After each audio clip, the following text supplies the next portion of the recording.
Hello everyone, this is the first study session of a solid poker team. Today we're gonna analyze a hand I played earlier in the session, and this will be the new normal. I mean, every day I will play my session, I will stream the session through Twitch, and then I will pick one specific hand from this session, and analyze it and try to do some node locking and see what the exploit part could be or should be. Okay, so with that being said, let's start. Today I'm gonna analyze a hand which I played in No Limit 1000 in GG Poker. I think it will be easier to just show you the hand and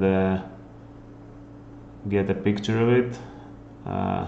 So let's go.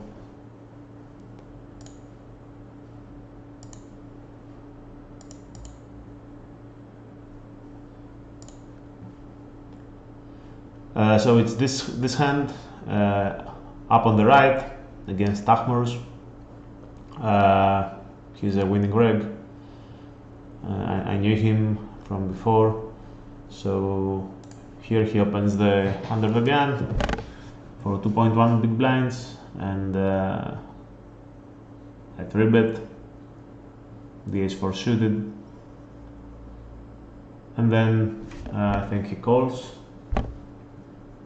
Just ignore the rest of the hands. I couldn't isolate just the specific window, so everybody, you just keep your focus on the upright table. Okay, 4-7 deuce with a flush draw. I can bet here. I can use a 50% c-bet or bigger, but I can also check, and I decide to check. No specific reason why, just randomizing. Later we will see why check is probably the best option here, but for now let's just watch the hand. So I check raise, 4x, his small stub, and then I think he just shoves.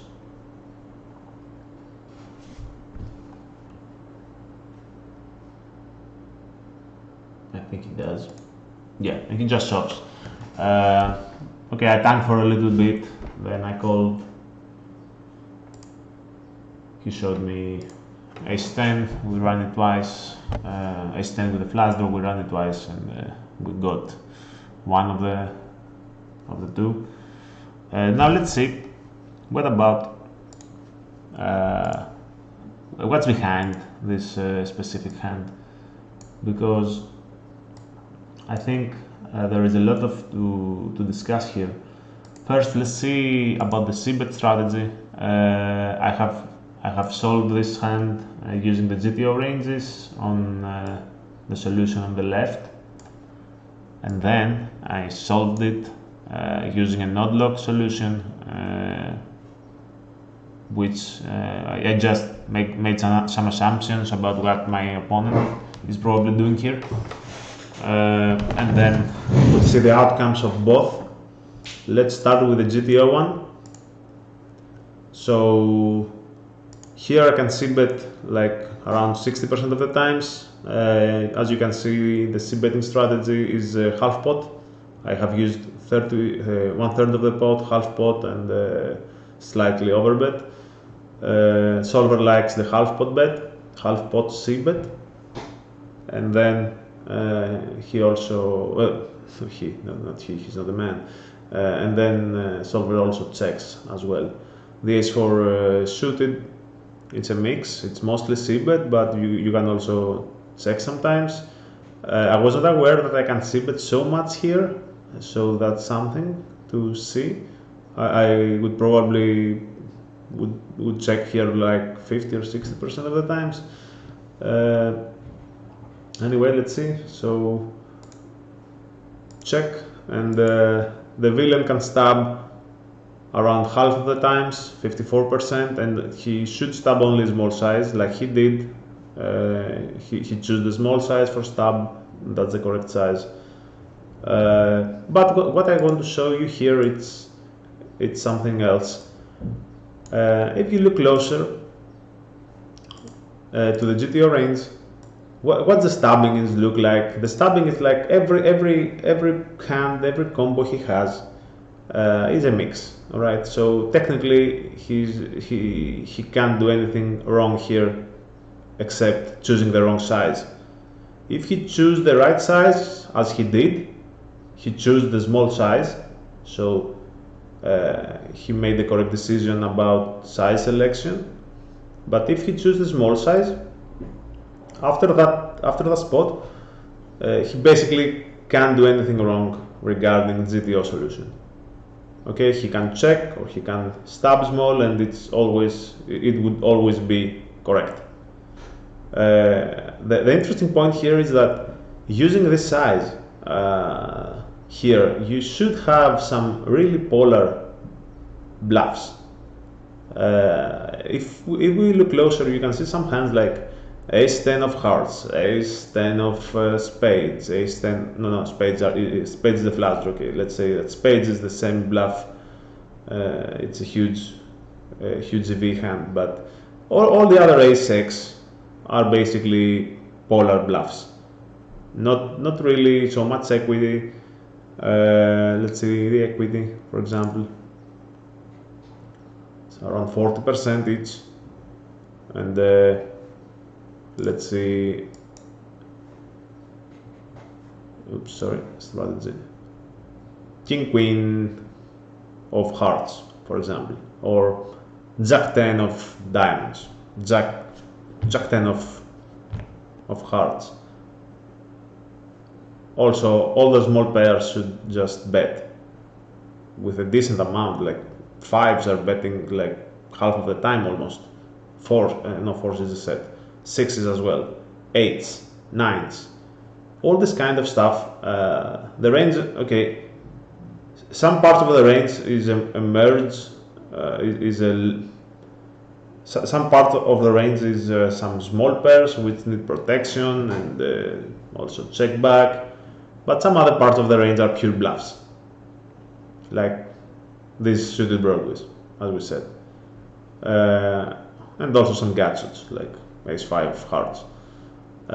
This kind of a range is it's the weak part of the range, and the question here is, does he bet with these hands, or does he never bet with his hands and he's always check back, and then he's always betting sevens, he's always betting fours? Does someone disagree here that almost everybody would just stab with fours in this kind of board, or sevens? All sets, both of the sets will bet here. Queens, if he have cold queens under the gun, which is probable, then I think it's almost always a bet. Jacks as well, he probably will always stab jacks and queens in this kind of board, and definitely he will stab sevens and fours, the sets, and probably he will stab all the ace queen, ace jack, ace 10. Okay, and when I say he, I mean the majority of the field. The majority of the players we are playing against in these stakes are going to bet the high equity hands like ace queen suited, ace jack suited, ace 10 suited, the sets, the overpairs. They are going to bet with that, at least with a higher frequency than GTO. And then, okay, he might stab sometimes ace 10 hearts of hearts or ace jack of hearts, but probably he won't do it as often as he should. So that was my question for the day. What if we remove the polar part of this range? Okay, don't misunderstand me. This range is not polar, but some parts of it it's a weaker one. So I call it the polar part of the range. I mean the weaker part of the range. So my question was, what if we remove this kind of hands without change the frequency of the stub. So I left the frequency of the stub almost the same, and then I went over here and I removed it. I removed all the weaker part of his range, like ace 10 of hearts, ace 10 of clubs, ace jack, ace queen, king queen, queen jack. I also put some more check back in the nines, the eights, the sixes. He stabbed less with this kind of hands. So I made his betting range stronger without affecting the frequency. So I left the frequency the same. It's 54 against 54 basically. So the frequency is the same. But as you can see, the range got stronger. He stabs with all the queens, all the jacks, all the tens. He stabs with most of the ace queen suited, ace jack suited, ace ten suited. Also, I didn't remove the bluffs. All the bluffs. I have some bluffs. I have like the ace 10, the ace jack with the backdoor, the ace queen, the king queen. I am giving him some bluffs as well, because most of the good opponents would have bluffs here as well. If he haven't any bluffs, then it doesn't even make sense to solve it. You just fold. You just check fold with your weaker part of your range. But what we should do if an opponent is not betting the weaker part of his range in a spot where he should have some polar, let's say, bets, and that was my question. That was my question for today. The GTO is suggesting to c-bet like half of the times, almost like 60%. What if this guy is always betting like this and not like GTO? Well, the first adjustment of the node block is that we shouldn't c-bet almost never. We should check like 82% of the times. We could do that like 100% range check. Just to simplify. So first rule would be, let me open a notepad here. Let's take some notes.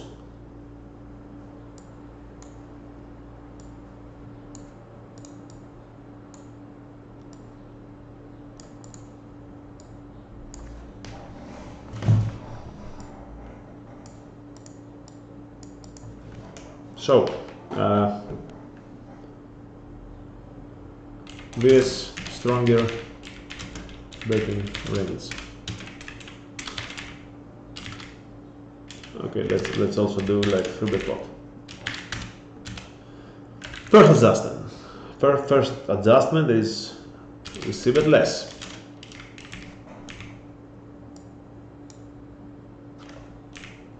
Let's do that like, yeah.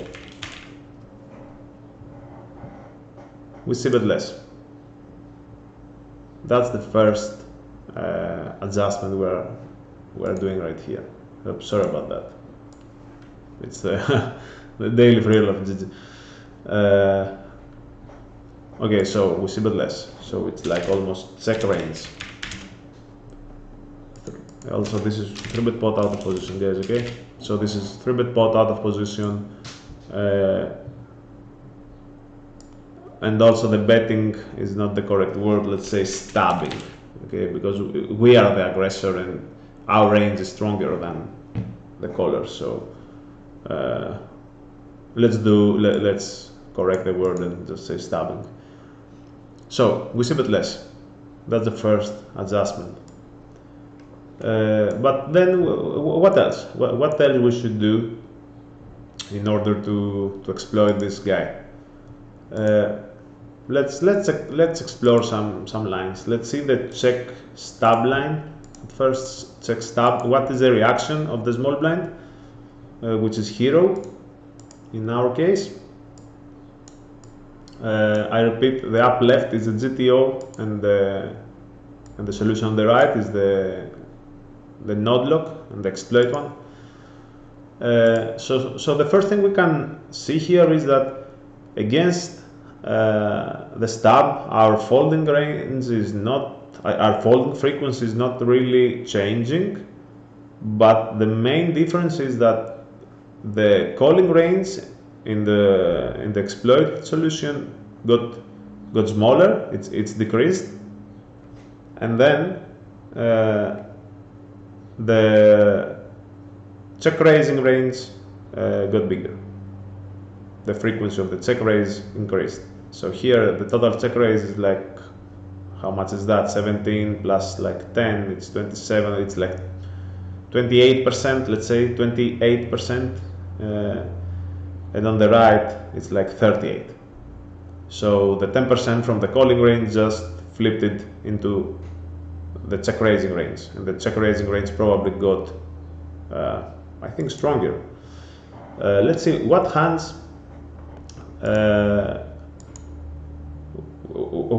is a bigger difference in between the two solutions here.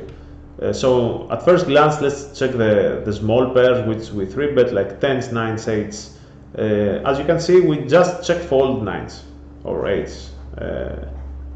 In the exploitative solution, we just check fold.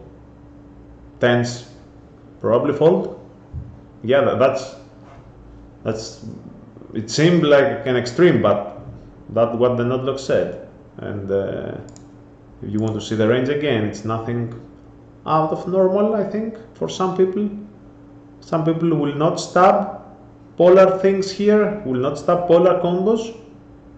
So if they don't, and if every time they stab, they have like even either an overpair or a flush draw with 2 overcards, and that the worst case, there are also the worst hands they have, it's few combos of overcards with backdoor flush draw. Then that's it. I think we should just check fold 9s, 8s, and maybe even 10s. That's the first adjustment I can see here. The second adjustment is I can see a lot of fast play. It fast play all the strong hands, basically. When your opponent is betting like so strong, there is no, how to say that, there is no reason to slow play by making your check calling range strong, because the guy has a lot of equity into his betting range. He don't have polar bluffs where when you check call strong, like let's say 7s, you can see here that the small blind in the GTO solution should check call 7 sometimes, should check call aces sometimes, should check call ace queen with a flush draw, ace jack with a flush draw. Okay, he should check call even jacks or 10s or 9s. Why do you check call this kind of hands? You check call this kind of hands because the other guy have some really low equity bluffs, and he should keep bluffing. Okay, so your opponent should stab you, should stab 1/3 of the pot and then keep bluffing in order for these strong check calls to have a meaning, to have a reason to exist in your calling, into the check calling range. So when your opponent doesn't bet like this, so let's say it backwards, when your opponent doesn't have the required amount of bluffs into his betting range, and every combo he's betting it's like high equity combo, then you don't need to slow play. Just check raise with aces, check raises with kings, check raise with a good flush draw like ace queen, ace king, ace jack, ace 10. Check raise every time with the sets, check raise with the combo draws, check raise with anything that has a decent amount of equity, and okay, of course, you can add some bluffs like ace 5 suited, ace 5 like of hearts, or ace 5 of clubs, ace 3, oh no, ace 3, sorry, ace 3 is a combo draw. So you can just fast play all of your strong hands, but also overfold the weaker part of your check calling range, like 9s and 8s. 9s and 8s is the weaker part. Let's see the equity here. That is reasonable. Let's see the equity. When you face a bet in the GTO solution, 8s, 9s, and 10s, it's like 45, 49, and 53% of equity. And here, it's like, you see, just by changing the components of his betting range, just by changing the polarity of the range, the equity here just dropped. It dropped massively. Like it loses around 10 to 12% of equity. This kind of hands, like 10s, 9s, and 8s, just lost 10 to 12% of equity, and it just became a pure check fold. It just got to the bottom of the range. Or maybe I should say, I should rephrase that, it just isn't strong enough. After this change, after the node look, this kind of hands are not strong enough to check call, and are not strong enough to check raise as well. So it's just a check fold. What about let's say the what other hands we can check? Let's see the flush draw with the overcard. The flush draw with the overcard here, it's like 56.3, and here it's like 63.4. So as you can see, the flush draw with the overcards doesn't lose so much of value, so much of equity in this spot. 53, 66, yeah, that's it. So let's add this to the notes. See that let's check range, and here fast play, strong part of our range, and the third should be check fold the bottom part of previous check calling range.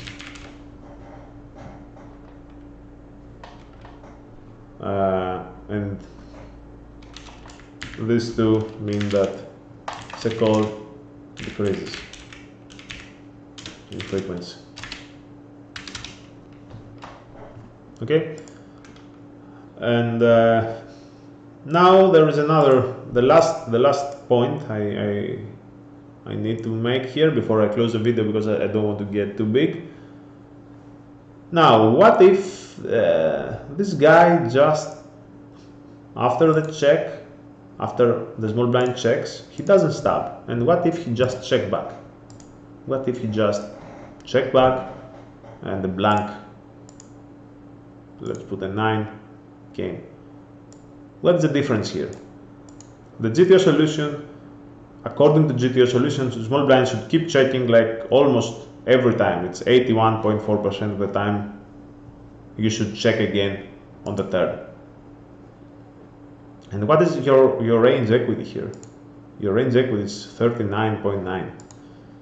Here, on the other solution, on the node lock, you remember your opponent almost always betting the strong part of his range on the flop. He's always stubbing on this kind of board. This is a small, low board with a flush draw. So we assume that most of your opponents will just bet the strong part of their ranges, and they will never check back sets, they will never check back strong flush draws with overcards, they will never check back queens or jacks or tens. So let's take another look. Yeah, he's always betting queens, jacks, tens, he's always betting sevens, fours, he's mostly betting the flush draws. So when a 9 comes, what is his equity? What is small blind's range equity? What is our equity? It's 53.9 instead of 39.9. So we gain like 14% of equity just after check. And now we can get crazy and just delay c-bet. We can delay c-bet massively here. Okay, we can delay c-bet massively. I think this would be on most of the runouts, but let's check the runouts as well. Let's check the runouts of this solution, and let's check the runouts of this solution as well. Which is which now, I'm not sure. Let's say we'll find out. Yeah. So up on the left, you can see the GTO delay c-bet. And down on the right you can see the exploitive delay cbet. As you can see, you can just delay cbet everything, almost everything in your range for half pot. Not for half pot. That's not correct. That's an overbet. You can just pot or overbet the turn after the check back.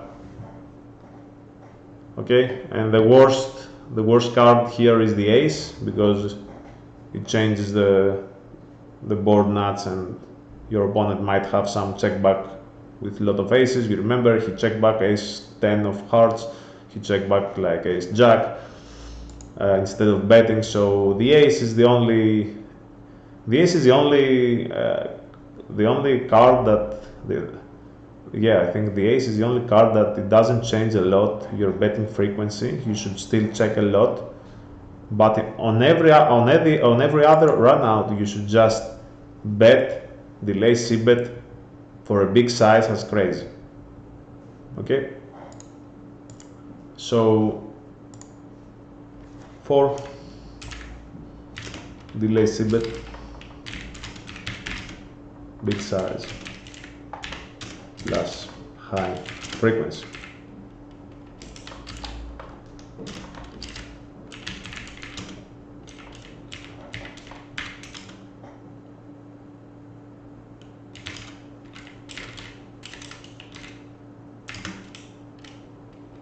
Let's just keep it simple, except ace. Let's keep it simple. Okay, so that's it for today, guys. That was a very valuable lesson for me. I want to keep doing that every day, just analyzing one hand exploitive, even if sometimes it's not correct, even if my opponent doesn't play like that. I want to see how I can adjust to specific circumstances in the future. So even if Tahmurs or this kind of opponents doesn't play like that, and even if you disagree with the node lock, of course the node locking is very dangerous. If your assumptions are not correct, then you will be exploited instead of you getting to exploit the other guy.